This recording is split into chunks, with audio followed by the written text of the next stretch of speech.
They thought it was just another slow-moving cargo ship. Easy target.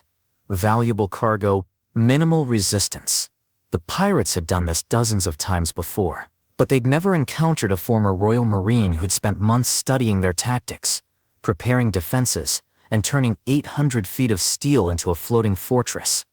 Welcome to High Seas Security Stories. I'm watching the sunrise over the Indian Ocean as I tell you this story, and I have to say, sometimes the most dangerous weapon on a ship isn't a gun or a blade. Sometimes it's time, preparation, and a man who understands that the best defense is making your enemy fight on your terms. The MV Titan cut through the dark waters of the Indian Ocean at a steady 16 knots, her massive hull carrying 23 souls and $200 million worth of electronics bound for Dubai. At 800 feet long and 150 feet wide, she was exactly the kind of target that Somali pirates dreamed about. Big, slow, and seemingly defenseless. Captain Henrik Larsson stood on the bridge, watching the pre-dawn darkness through salt-stained windows. A veteran of 30 years at sea, he'd navigated these waters countless times, but the shipping lanes off the Horn of Africa always made him nervous. Too many good ships had been taken here. Too many crews held for ransom or worse. "Coffee, Captain," came a voice from behind him. Larsson turned to see Jack Morrison approaching with 2 steaming mugs. At 45, Morrison was built like a man who'd spent years carrying heavy packs across difficult terrain. Compact, efficient muscle with the kind of weathered hands that spoke of practical experience. His cargo pants and work shirt looked like standard contractor gear, but Larsson had noticed details that suggested otherwise. The way Morrison moved through the ship's corridors with perfect spatial awareness. The fact that he never seemed surprised by sudden noise. The military-precise way he organized his quarters. "Thanks, Jack," Larsson said, accepting the mug. "How long have you been up?" "Since 0400, Morrison replied, scanning the horizon with binoculars. "Habit. Plus this is when they usually come." Morrison had joined the crew 6 months ago, through a maritime security contractor, one of the private firms that provided armed guards for ships transiting high-risk areas. But unlike most security contractors who treated the job as a temporary assignment between more lucrative work, Morrison had approached it like a long-term posting. He'd studied the ship's layout, interviewed crew members about their procedures, and implemented what he called defensive modifications that the crew initially found excessive. What they didn't know was that Jack Morrison wasn't just any security contract. He was a former Royal Marine Commando who'd served 15 years, including 6 with the Special Boat Service conducting maritime operations in some of the world's most dangerous waters. He'd left the military not from injury or burnout, but from a growing conviction that private security work would allow him to apply his skills where they were needed most. And after studying piracy patterns in the Indian Ocean for 2 years, he'd identified the MV Titan as exactly the kind of ship that would eventually be targeted. Morrison's approach to ship security was fundamentally different from his predecessors. Where other contractors focused on deterrence, visible weapons, intimidating postures, radio communications with naval forces, Morrison focused on preparation. He understood that deterrence only worked if pirates believed the cost of attack outweighed the potential reward. But if pirates were determined to board, deterrence became irrelevant. That's when preparation mattered. Over 6 months, Morrison had systematically transformed the MV Titan from a vulnerable cargo vessel into what he privately called a defensive platform. The changes were subtle enough that most crew members barely noticed them, but they were comprehensive enough to fundamentally alter the ship's tactical profile. First, he'd improved visibility and communication. Additional cameras were installed at key choke points, connected to a central monitoring station he'd established in the ship's communications room. Motion sensors were placed in areas where boarders would most likely attempt access. Emergency communication protocols were established that would allow different sections of the ship to coordinate even if primary systems were compromised. Second, he'd enhanced the ship's passive defenses. Doorways leading to critical areas were reinforced with additional steel plating disguised as safety improvements. Windows in vulnerable areas were fitted with security film that would prevent easy breaking. Lighting systems were modified to create both bright zones for visibility and dark zones for concealment. Third, he'd created what he called defensive zones. areas of the ship that could be isolated and defended independently. The bridge, engine room, and crew quarters could each be sealed off and supplied independently for extended periods. Emergency supply caches were hidden throughout the ship, containing food, water, medical supplies, and communication equipment. Most importantly, he'd studied his enemy. Morrison had collected intelligence on Somali pirate tactics, equipment, and procedures. He knew they typically operated in groups of 12-20 men using fast skiffs powered by outboard motors. They preferred dawn attacks when visibility was poor but improved. They relied on speed, intimidation, and the assumption that merchant crews would surrender rather than fight. But Morrison had also identified their weaknesses. Pirates operated far from their base, with limited supplies and communication. They were skilled at sea but less experienced with shipboard operations once they'd boarded. Most importantly, they were accustomed to dealing with frightened civilians, not trained military opposition. The crew of the MV Titan had gradually adapted to Morrison's modifications. Chief Engineer Pavel Kozlov, a pragmatic Russian with 20 years of merchant marine experience, had initially been skeptical of the security contractor's improvements. But he'd come to appreciate Morrison's methodical approach and his respect for the ship's operational requirements. Jack doesn't get in the way, Kozlov had told Captain Larson. Most security guys, they think they know ships. Jack listens. What the crew didn't fully understand was that Morrison had been preparing for a specific scenario. Intelligence reports indicated increased pirate activity in their transit area. 3 cargo vessels had been attacked in the past month, all following similar patterns. Morrison's analysis suggested that the MV Titan would be targeted within the next week. He'd been preparing for exactly this possibility for 6 months. At 5:42 a.m., the ship's radar operator detected 3 fast-moving contacts approaching from the northeast. The contacts were traveling at approximately 35 knots, far too fast for legitimate merchant traffic in these waters. Morrison was already on the bridge when the first alert sounded. He'd been monitoring communications traffic and had noticed increased radio chatter on frequencies commonly used by pirate networks.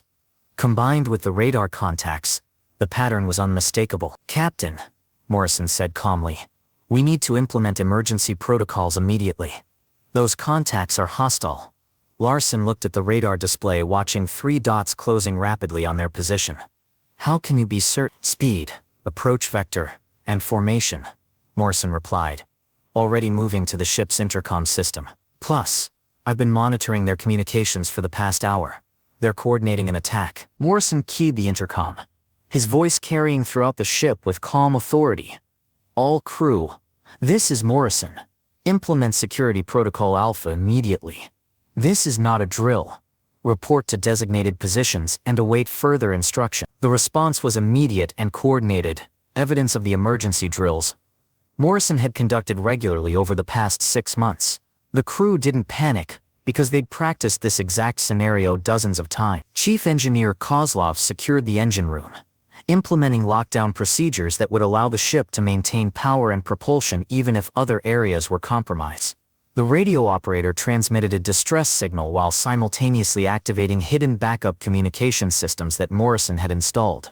Most importantly, the crew began moving to defensive positions that Morrison had prepared. Rather than gathering in a single location where they could be easily controlled, they dispersed to separate areas of the ship, each equipped with supplies and communication equipment. By 6:00 a.m., 3 skiffs were visible to the naked eye, approaching the MV Titan's starboard side. Each boat carried 6 armed men, 18 pirates total, armed with assault rifles and rocket-propelled grenades. It was a force that would have overwhelmed any normal merchant vessel. But the MV Titan was no longer a normal merchant vessel. The pirates followed their standard playbook. 2 skiffs approached the ship's sides while the third positioned itself near the stern to prevent the crew from using lifeboats. Grappling hooks flew over the railings, followed by rope ladders and boarding ramps. Within minutes, the first pirates were on deck. What they found was not what they expected. Instead of panicked crew members running in confusion, they encountered an apparently empty ship. The deck was deserted, but lights were on in various locations, suggesting the crew was still aboard. Emergency alarms were sounding, but they seemed to be coming from multiple locations simultaneously. The pirate leader, a veteran raider named Dalmar, who'd conducted over 30 successful ship captures, immediately recognized that something was wrong. In his experience, merchant crews either surrendered immediately or gathered on the bridge to negotiate. They didn't simply disappear. "Spread out," he ordered his men in Somali. "Find the crew. Check the bridge, engine room and crew quarters." But as his men moved through the ship, they encountered obstacles that hadn't been present on previous targets. Doors that should have been unlocked were sealed. Passages that should have been clear were blocked by emergency barriers. Areas that should have been lit were in darkness, while other zones were almost blindingly bright. Most unsettling, they could hear voices and movement throughout the ship, but they couldn't locate the sources. The crew was clearly still aboard, but they seemed to be everywhere and nowhere simultaneously. What the pirates didn't realize was that Morrison had implemented a strategy based on his experience with urban warfare and ship-to-ship combat. Rather than trying to protect the entire vessel, he was controlling key areas while making the rest of the ship as difficult to navigate as possible. The crew wasn't hiding. They were conducting a coordinated defense from prepared positions. 20 minutes after boarding, Dalmar was forced to acknowledge that this operation was unlike any he'd previously conducted. His men had secured only 3 areas of the ship: a section of the main deck, part of the cargo hold, and 1 corridor leading to the crew quarters. Everything else remained under the crew's control. Worse, his men were reporting strange incidents. Equipment that should have worked was malfunctioning. Lights would suddenly go out, plunging them into darkness. Doors would seal themselves, forcing his men to find alternate routes. And throughout it all, they could hear coordinated movement that suggested the crew was far more organized than expected. "This isn't a normal merchant crew," reported one of his lieutenants. "They're acting like military." Dalmar was beginning to reach the same conclusion. In 30 previous raids, he'd never encountered organized resistance from a merchant vessel. Crews were supposed to be frightened civilians who surrendered quickly to avoid bloodshed. They weren't supposed to implement tactical defensive procedures. That's when he heard a voice over the ship's intercom system. Calm, controlled, and speaking in accented English. "Attention boarding party," the voice said. "This is the security officer for MV Titan. You are currently trespassing on a registered merchant vessel in international waters. You have 30 minutes to return to your boats and depart. After that time, this situation will be resolved through alternative means." The announcement was followed by silence, but Dalmar could see the effect it had on his men. For the first time in his piracy career, someone was giving him an ultimatum. "Who is this?" Dalmar shouted toward the nearest intercom speaker. "Show yourself." "I'm exactly where I need to be," came the reply. "The question is whether you're going to leave voluntarily or whether I'm going to have to make you leave." What followed was Morrison's masterclass in asymmetric warfare, adapted for maritime environments. Over the next hour, he systematically demonstrated to the pirates that they were no longer in control of the situation. It began with psychological pressure. Using the ship's electrical systems, Morrison created patterns of lighting that made navigation confusing and unpredictable. Ventilation systems were adjusted to create unusual air currents and sounds. The ship's horn would sound randomly, disrupting communication and creating anxiety. Next came tactical isolation. Morrison used the ship's fire suppression systems to create barriers of water and foam that separated pirate groups from each other. Emergency blast doors sealed off critical areas, forcing the pirates into predetermined zones where their movements could be monitored and controlled. Most effectively, Morrison began to demonstrate that he knew exactly where each pirate was at all times, while they had no idea where he was. "Dalmar." Morrison's voice came over the intercom using the pirate leader's name for the first time. "Your man on the starboard side is standing directly under a cargo crane that weighs 12 tons. Your lieutenant near the engine room is next to a steam pipe that operates at 400 degrees Fahrenheit. Your youngest recruit is in a storage area that can be sealed from the outside." The message was clear. Morrison had comprehensive knowledge of the ship and complete control over its systems. The pirates were no longer hunters. They had become prey in an environment designed to neutralize them. "Who are you?" Dalmar demanded. "Royal Marines. Special Boat Service," Morrison replied matter-of-factly. 15 years of maritime operations, including anti-piracy missions in these exact waters. "I know who you are, Dalmar. I know your tactics, your equipment, and your weaknesses. What you don't know is that I've been preparing for this exact scenario for 6 months. The silence that followed was profound. For the first time in his career, Dalmar was facing an opponent who understood piracy better than he did. Morrison's next move was designed to prove that he could eliminate the pirates whenever he chose, but was offering them the opportunity to leave peacefully.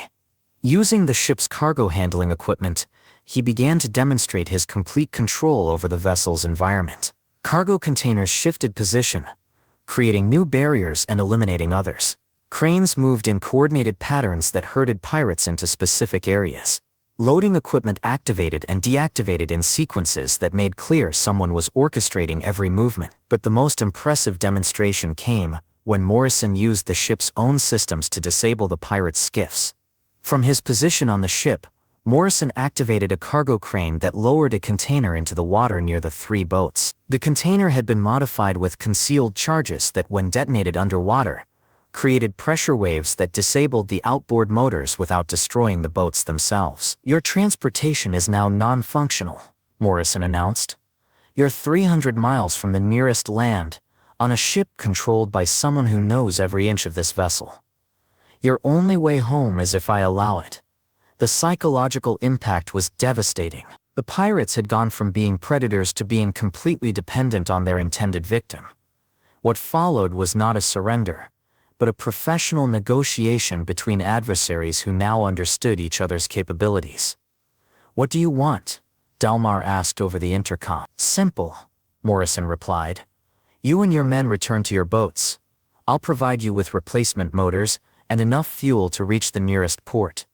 In exchange, you spread the word that the MV Titan is no longer a viable target. And if we refuse, Morrison's response was immediate and professional. Then I implement contingency protocols that will result in your capture or elimination. Your choice. The negotiation that followed demonstrated Morrison's understanding of both military tactics and pirate psychology. He wasn't interested in revenge or punishment. He was focused on mission accomplishment. His mission was protecting the ship and crew, not prosecuting pirates. But he also understood that allowing the pirates to leave with a story would serve his long-term objectives. Word would spread through pirate networks that the MV Titan was defended by someone with professional military capabilities. Future attacks would be less likely. You have 1 hour to decide, Morrison concluded. After that, the decision will be made for you. Dalmar was an experienced pirate, but he was also a pragmatist. He'd survived in dangerous waters by knowing when to fight and when to withdraw. The situation aboard the MV Titan had clearly moved beyond his capabilities. More importantly, Morrison had demonstrated something that no pirate leader could ignore.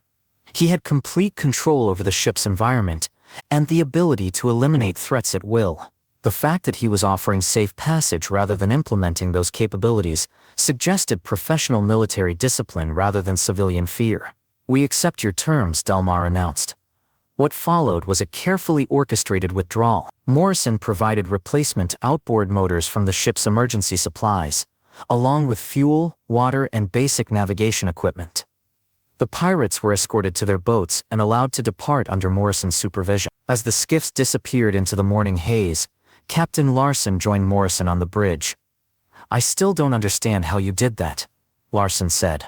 Morrison shrugged, already beginning to secure the ship's modified system. 6 months of preparation, comprehensive knowledge of the enemy, and control of the environment. Same principles that apply to any defensive operation.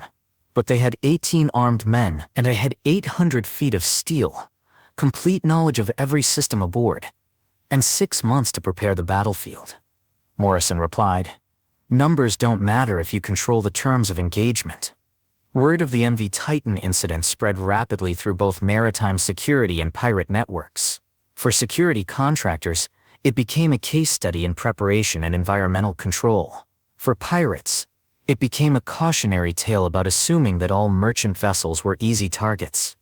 Morrison continued working aboard the MV Titan for another year, but the ship was never attacked again. His reputation preceded the vessel through dangerous waters, and potential attackers chose easier targets. The crew's initial skepticism about Morrison's excessive preparations was replaced by profound respect. They'd witnessed the difference between hoping for safety and ensuring it through professional preparation. Chief Engineer Kozlov summed up the crew's sentiment.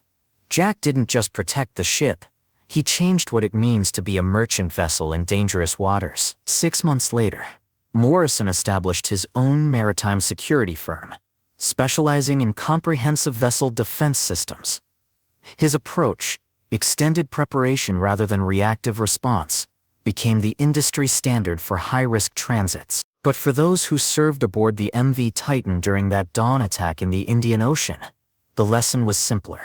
Sometimes the most dangerous person on a ship isn't someone who carries the biggest weapon. Sometimes it's someone who has the patience to prepare, the knowledge to plan, and the professional skill to turn any environment into a fortress. The pirates thought they were boarding a slow-moving cargo ship. They had actually entered the domain of a man who understood that the best warfare isn't about overpowering your enemy. It's about making them fight on your terms in your environment, according to your rules. And on that morning in the Indian Ocean, the MV Titan became Jack Morrison's rule. If you enjoyed this story of preparation, professionalism, and turning the tables on predators, don't forget to subscribe to High Seas Security Stories. We explore the untold accounts of maritime professionals who face danger in the world's most remote waters. Have you ever witnessed someone whose careful preparation made all the difference in a crisis? Share your stories in the comments below. Remember, in an unpredictable world, sometimes the best weapon is time, knowledge, and the wisdom to prepare for what others hope will never happen. Thanks for watching, and we'll see you in the next story.